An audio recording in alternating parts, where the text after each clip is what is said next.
World health day మనం April 7th నుంచి April 7th celebrate చేసుకుంటామండి. ఒక హాస్పిటల్ నుండి ఇనిషియేషన్ కింద ఉమెన్స్కి హెల్త్ అవేర్నెస్ క్రియేట్ చేద్దాం అనేసి ఫ్రీ మెడికల్ క్యాంప్ కండక్ట్ చేస్తున్నామండి. గైనకాలజీ అంటే mainly it is a science of women అండి, ఉమెన్స్ రిప్రొడక్టివ్ సిస్టమ్. గైనకాలజిస్ట్గా స్త్రీ సంబంధించిన అన్ని సమస్యలకు మేము చూస్తామండి. పుష్పవతి అయిన కాడ నుంచి వాళ్ళు త్రూఅవుట్ లైఫ్, ప్రెగ్నెన్సీ తర్వాత అడల్ట్హుడ్, తర్వాత ఇంకా లేటర్ ఏజెస్, మెనోపాజ్ అటైన్ చేసే వరకు ఉండే అన్ని సమస్యలకు గైనకాలజిస్ట్గా మేము చూస్తామండి.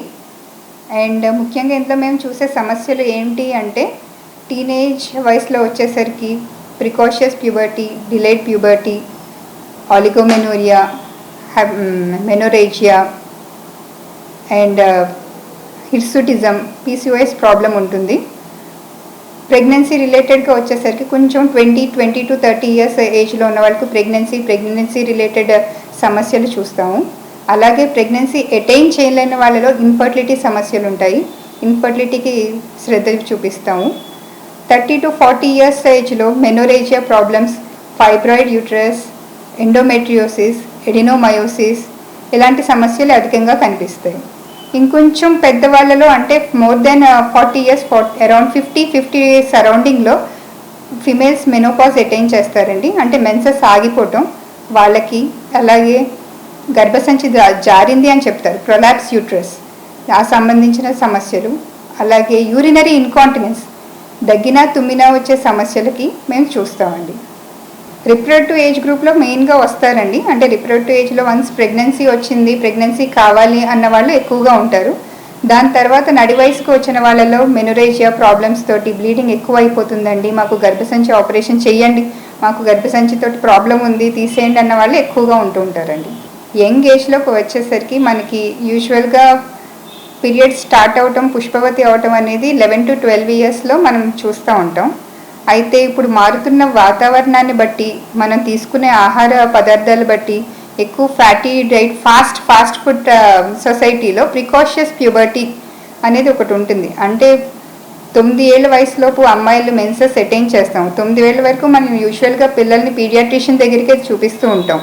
కానీ ఈ వయసులో పిల్లలకి మెన్సెస్ స్టార్ట్ అయిపోవటం, లేదంటే సెకండరీ సెక్షువల్ క్యారెక్టర్స్ 8 ఏళ్ళలోపు వయసులో స్టార్ట్ అవుతుంది. సెకండరీ సెక్షువల్ క్యారెక్టర్స్ అంటే ఏమిటి అంటే అమ్మాయిలో ఛాతీ మార్పులు రావటం, హెయిర్ సంబంధించిన చేంజెస్ రావటం, హైట్ ఒకేసారి పెరగటం, వాయిస్ చేంజెస్, ఇవన్నీ ముందుగా స్టార్ట్ అయిపోతే 8 ఏళ్ల లోపల స్టార్ట్ అయిపోతే ఇంకొక 1 yearలో వాళ్ళకి మెన్సెస్ స్టార్ట్ అవుతాయండి. ఇలాంటి వాళ్ళకి మనం ప్రికాషియస్ ప్యూబర్టీ అంటాం. వీళ్ళని కూడా మనం గైనకాలజిస్ట్గా చూడాల్సిన అవసరం ఉంటుంది.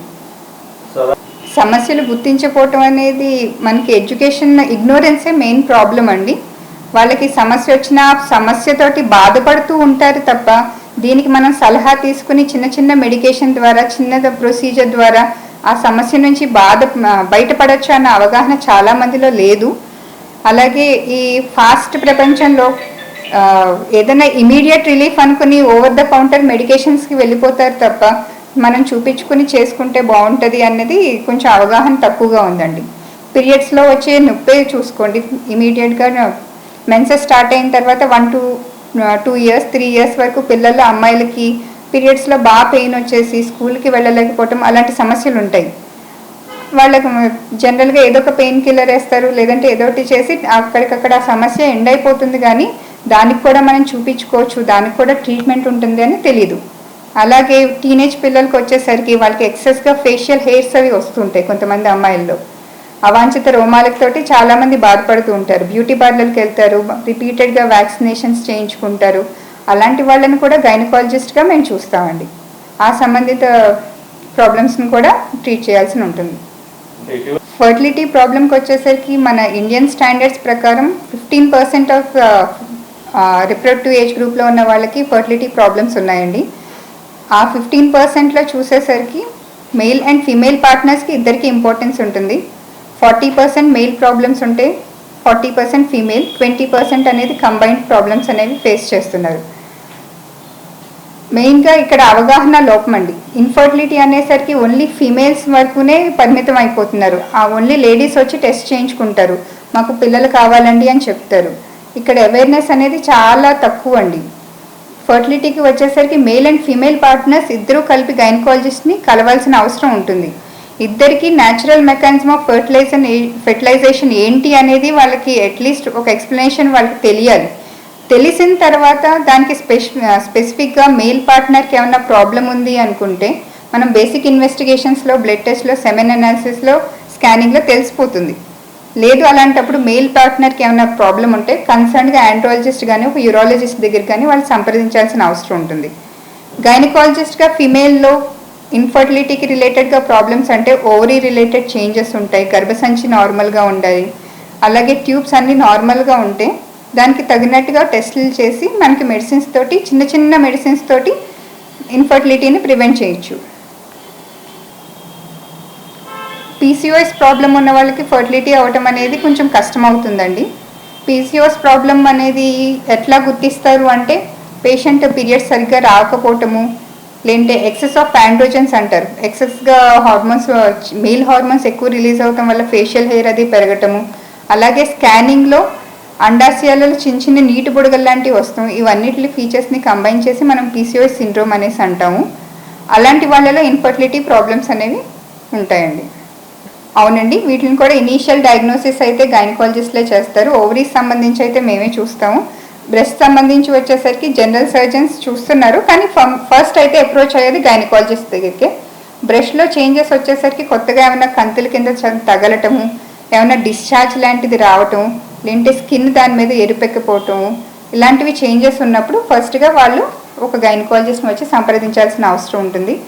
ఆ కంతుల్ని కనుక మేము ఎగ్జామిన్ చేస్తే వాళ్ళకి కరెక్ట్గా చిన్న చిన్నవి అయితే ఏం ప్రాబ్లం ఉండవు, పెద్దవి అయితే వాళ్ళకి క్యాన్సర్ సంబంధించినవి అలాగే డయాగ్నోస్ చేయాల్సిన అవసరం ఉంటుంది. ఓవేరియన్ క్యాన్సర్కి వచ్చేసరికి మీరు చెప్పినట్టు ఓవేరియన్ క్యాన్సర్ చాలా రేర్గా ఎర్లీ స్టేజెస్లో డిటెక్ట్ అవుతుందండి. ఎందుకంటే దానికి స్పెసిఫిక్ స్క్రీనింగ్ మెథడాలజీ అనేది ఇంకా మన దగ్గర లేదు. రొటీన్గా అందరూ స్కానింగ్లు అనేవి చాలా తక్కువ చేయించుకుంటారు. ఓవేరియన్ క్యాన్సర్ వచ్చేసరికి వాళ్ళకి కడుపు ఉబ్బరంగా ఉండటము, కడుపు లేదా కాయ కింద ఉండటము, లేదంటే వామిటింగ్ సెన్సేషన్స్ ఎక్కువ అవటము, మాస్కింగ్ సిమ్టమ్స్ అంటారు. వేరే డిసీజెస్ తోటి ఆ కడుపు నొప్పిలానే ఉంది అనేసి మిస్గైడ్ అవుతూ ఉంటారు. అలాంటి వాళ్ళని మనం స్కానింగ్ అది చేసి, హార్మోనల్ టెస్టులు చేసి, CA-125 ట్యూమర్ మార్కర్స్ అవి చేసి గుర్తించవచ్చండి. ఇలాగే మనకి సర్వైకల్ క్యాన్సర్ అనేది, వీటిలన్నిటికన్నా మనకి సర్వైకల్ క్యాన్సర్ అనేది చాలా ఎక్కువ మన పార్ట్లో. ఇది మెయిన్గా హ్యూమన్ ప్యాపిలోమా వైరస్ ఇన్ఫెక్షన్ వల్ల వస్తూ ఉంటుంది. దీనికి మనకి వ్యాక్సినేషన్ కూడా ఉంది, కానీ HPV వ్యాక్సినేషన్ గురించి చాలామందికి అసలు అవగాహన లేదండి. ఇన్ఫెక్షన్స్కి వచ్చేసి క్రానిక్ పెల్విక్ ఇన్ఫ్లమేటరీ డిసీజెస్ అంటారండి, STDs అని అంటారు. STDs అనేవి సెక్షువల్లీ ట్రాన్స్మిటెడ్ డిసీజెస్ అండి, లైంగికంగా సంప్రదించే డిసీజెస్ ఇవి. ఇందులో ట్రైకోమోనాస్ వెజైనాలిస్ అనేసి, క్యాండిడియాసిస్ అనేసి రకరకాల వెరైటీస్ ఉంటాయి. వాళ్ళకి ఇందులో మెయిన్గా వచ్చే ప్రాబ్లం ఏంటంటే తెల్లబట్ట అవటం. తెల్లబట్టతో పాటు ఎప్పుడన్నా వాసన, దురద అనేవి ఉంటే కనుక ఖచ్చితంగా గైనకాలజిస్ట్ని సంప్రదించాలండి. వీటిని ఎలా ఎదుర్కోవచ్చు అంటే హైజీన్ అనేది, ప్రాపర్ హైజీన్ మెయింటైన్ చేయాలి. అలాగే ఒకవేళ ఇన్ఫెక్షన్ సిమ్టమ్స్ ఉంటే ట్రీట్మెంట్ కోర్స్ అనేది కంప్లీట్గా ఫినిష్ చేయాలి. And barrier method of contraception use చేస్తాం అనేది ఇంకొక మెథడ్ అండి. ఇక్కడ ఫ్రీ OPD చూస్తామండి. All type of gynaecological problems, అలాగే ఆబ్స్టెటిక్ ప్రాబ్లమ్స్ అండ్ ఇన్ఫర్టిలిటీ అందరికీ మేము ప్రస్తుతానికి అడ్రస్ చేస్తున్నాము. ఒక అవేర్నెస్ తీసుకొస్తాము. ఏదైనా గైనకలాజికల్ ప్రాబ్లమ్స్ వచ్చిన బేసిక్ ఇన్వెస్టిగేషన్స్ అండ్ టెస్ట్లు అవి చేసి, స్కానింగ్లు చేసి స్పెసిఫిక్ ట్రీట్మెంట్ని ఇద్దామనే ఉద్దేశంతో స్టార్ట్ చేసామండి. 4 days ఉంటుందండి, 7th, 8th, 9th, 10th అండి. మార్నింగ్ 10 o'clock నుంచి ఈవినింగ్ 6 o'clock వరకు ఉంటుందండి. Arogya hospitals, Gandhipuram, Rajahmundry bus stand వెనకాలంటే తెలుస్తుందండి. HPV వ్యాక్సినేషన్ గురించి స్పెసిఫిక్గా చెప్పాలనుకుంటున్నానండి. ఇది మనం అందరూ అవేర్నెస్ లేనిది. HPV వ్యాక్సినేషన్ వేయించాలా, వేయించకూడదా, ఎవరికి వేయించవచ్చు అని చాలా కాంట్రడిక్టరీ డిబేట్స్ ఉన్నాయి. కానీ మన పాపులేషన్లో ఈ సర్వైకల్ క్యాన్సర్ రిస్క్ అనేది చాలా ఎక్కువ కాబట్టి అందరి ఆడపిల్లలకి బిట్వీన్ 11 to 12 years వ్యాక్సినేషన్ వేయించడం అనేది మంచి విషయం అండి. మనకి 2 వెరైటీస్ ఉన్నాం, గార్డాసిల్ అండ్ సర్వారిక్స్ వ్యాక్సిన్ అనేవి అవైలబుల్గా ఉన్నాయి. మీరు పీడియాట్రిషియన్ దగ్గరికి వెళ్తే వాళ్ళని అప్రోచ్ అవ్వచ్చు. లేదు అనుకుంటే ఒక గైనకాలజిస్ట్ దగ్గరికి వెళ్ళన్నా సరే ఖచ్చితంగా 2 doses వ్యాక్సినేషన్ వేయించుకుంటే ఫ్యూచర్లో మనం సర్వైకల్ క్యాన్సర్ని బాగా తగ్గించగలుగుతాం. ప్రస్తుతానికి కరోనా వ్యాక్సిన్ అందరు మహిళలకి అడ్వైస్ చేస్తున్నారండి.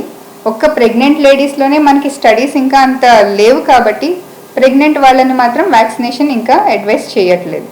మిగతా అన్ని రకాల మహిళలు యూజ్ చేయొచ్చండి.